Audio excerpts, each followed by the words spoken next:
Qu'est-ce qui oppose le président Donald Trump aux mondialistes?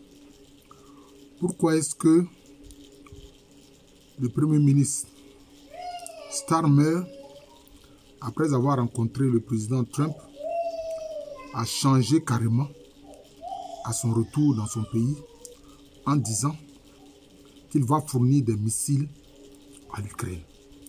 Et pourquoi est-ce que Trump prend une direction différente de ce qui a été mené comme politique par les États-Unis, notamment que ce soit sous Obama, sous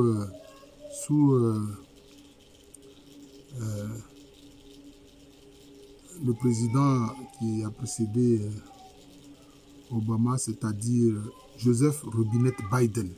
Voilà, je cherchais l'entièreté de son nom, Joseph Robinette Biden, ou Joe Biden. En fait, Trump se rend compte que les États-Unis ont perdu beaucoup d'argent à financer la guerre en Ukraine, en fournissant des armes à l'Ukraine, etc. Lui, il estime ça à près de 500 milliards de dollars. Mais on a vu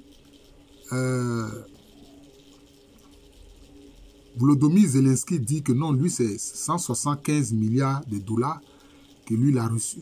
Mais où est passé le reste de l'argent? On se rend compte que dans cette affaire du financement de l'Ukraine, il y a des gens qui se sucraient. Il y avait une partie de l'argent qui était détournée. Parce que la réponse de Zelensky le montre amplement. Et c'est pour ça que les audits que Elon Musk est en train de faire provoquent des peurs paniques. Mais pourquoi est-ce que Starmer il retourne en Angleterre et puis il change carrément en défiant Trump en disant que lui va fournir des missiles à l'Ukraine?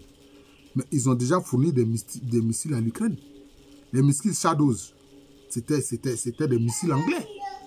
Ça n'a rien changé. Mais pourquoi il a changé? C'est après que le roi Charles III ait rencontré Volodymyr Zelensky et lui a assuré que l'Angleterre va continuer de le soutenir financièrement et militairement. Vous comprenez?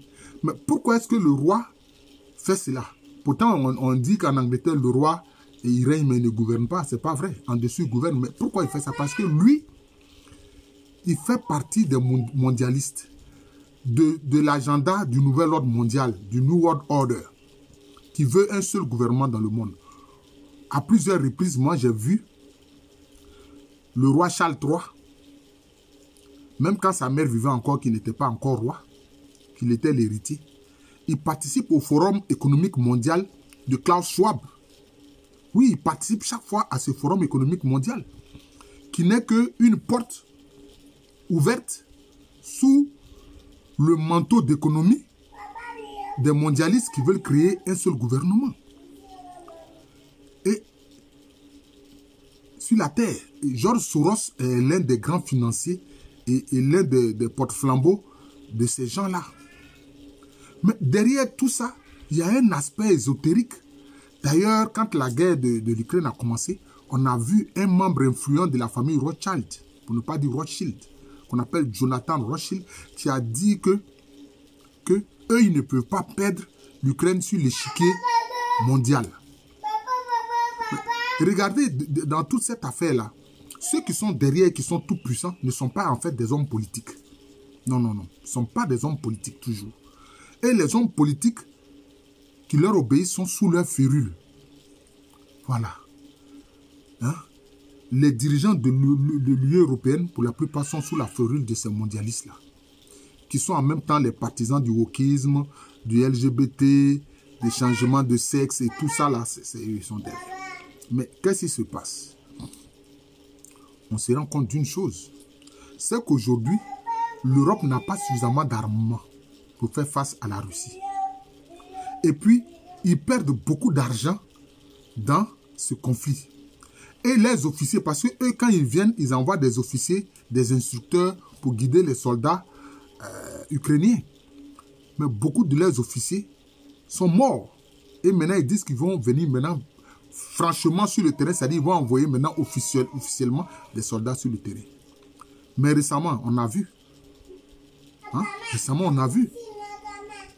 un missile russe a tué plus d'une centaine de soldats ukrainiens et plus de 30 instructeurs, dont des Anglais, des Français, des Allemands et des Canadiens.